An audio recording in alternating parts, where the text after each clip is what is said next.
How do you win a fight against cancer, or any other deadly disease for that matter? Well, stay with me, and I'm going to give you an update on my personal journey fighting colon cancer, and we'll show you what I'm doing, and hopefully it's helpful, and maybe you can apply it to your situation. So 7 days ago, I guess this is the 8th day, I got my first injection of chemotherapy. Nice little toxic cocktail that they put into my body through this port you can see right here. When I got the port, 2 or 3 days before that, they told me I couldn't do any lifting or anything for 10 days. So this is actually the 11th day. So today is my first, I just completed my first workout. I did my usual split, legs, back, biceps. I still probably will do abs today. I'm gonna do a little bit more low-grade cardio today just to top it off. So just an update on my condition. That 7 days was like a 7-day hangover. It started getting a little bit better on Saturday, so the injection happened on Monday, and then there were 2 more days with a box that was injecting more juice into me for 2 more days after the first big injection. The rest of the days were without anything. So went through a period of really didn't feel anything at first, started feeling pretty tired, actually got nauseous, got sick, had some issues on the constipation side. Generally just didn't feel good.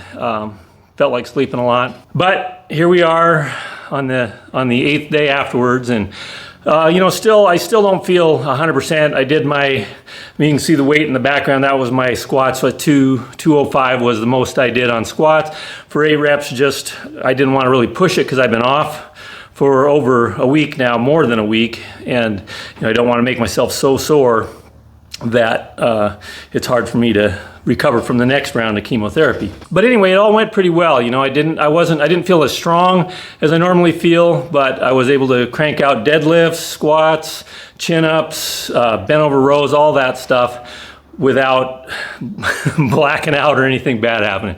So I feel pretty good about that. We're gonna continue to try and do that. So when it comes to fighting this thing, I compete in Spartan races, and those are an obstacle course race where you leave the finish line, and fairly shortly into the race, you're confronted with walls to climb over, heavy things to carry up a hill, cargo nets, all these different things, climbing a rope, all these different obstacles that you have to overcome in order to finish the race. And each one of those obstacles is really designed, in fact, the whole course is designed to make you want to quit. That's the whole purpose of it, is to test not just your physical capacity, but your mental capacity to overcome difficulties. This whole battle against cancer, to me, feels about the same. When I'm doing those races, I wear a Garmin watch. Not a plug for Garmin, but they're a pretty good watch, and it tells me how far I've gone. It tells me heart rate, a lot of different things. But the main thing I'm watching on there is how far I've gone, because there's no mile markers out there really on these races. You're just going, and so for me it helps me get through knowing when I've completed a certain amount of distance and a certain amount of obstacles. So I keep track of the obstacles in my head. I know maybe there's going to be 30 obstacles. So when I complete that first obstacle, okay, I'm down to 29 obstacles left. But more importantly is that distance. So I'm kind of looking at this whole cancer treatment thing a lot like I look at the race. Each step in this is one of those obstacles, is one of those miles. So when I hit that first mile, if I was on a 7-mile race, I would know, okay, I've only got 6 more to go. No problem, I got through that first one. That one's behind me now, I can keep going. Same thing with this. I've just done the first mile in this, which I believe this is gonna be about a 7-mile, we'll call it a 7-mile race, because I've got, I believe, 6 treatments. They're gonna happen every 2 weeks.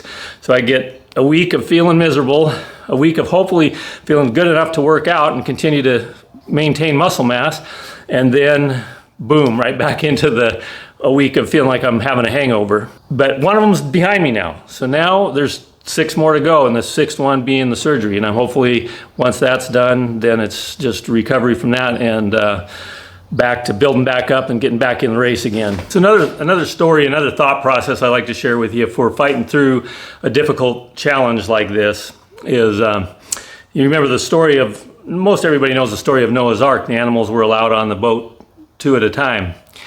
Well, when you got to fight something and you got to win, just imagine that you're the 3rd monkey that showed up on the ramp to Noah's Ark and it just started raining. How hard are you going to fight to get your place? That's how you got to fight if you really want to win a battle. So if you're watching this, maybe use that information to put that in perspective in your own life when it comes to getting in shape. It doesn't matter. We don't all get to choose the fights that we fight. This is one I certainly wouldn't have chosen, but getting in shape is a battle. It's a challenge that if you choose to take on that challenge, then you've got a fight ahead of you. And just like the obstacle course races, each day, each workout, each time that you make the right choices about what you put in your pie hole, those are all steps in that battle. Once you got one behind you, you can do another, you can do another, you can do another. And eventually you get to the end of that race and you get the medal. So even if you're not fighting a deadly disease of some kind, even if you're just listening to my channel for tips on getting in shape, this is a tip for you. Look at your whole journey of getting in shape as a Spartan race. Look at it as an obstacle course race. If you've got obstacles you're going to have to overcome, keep track of them, know when you've completed one, and then know you've got just so many more. If you're trying to lose 100 pounds, that first 10 is going to come off fairly fast, and then it's going to get a little more difficult, and that's the same way the race works, because by the time you get to the end, you're getting tired. But you just keep forging ahead, and eventually you'll win the trophy. And in the case of health and fitness, the trophy is that you feel good, you can enjoy a more active and engaged lifestyle, and you're probably going to live a little bit longer. So once again, if you're getting value from these videos, thank you for watching.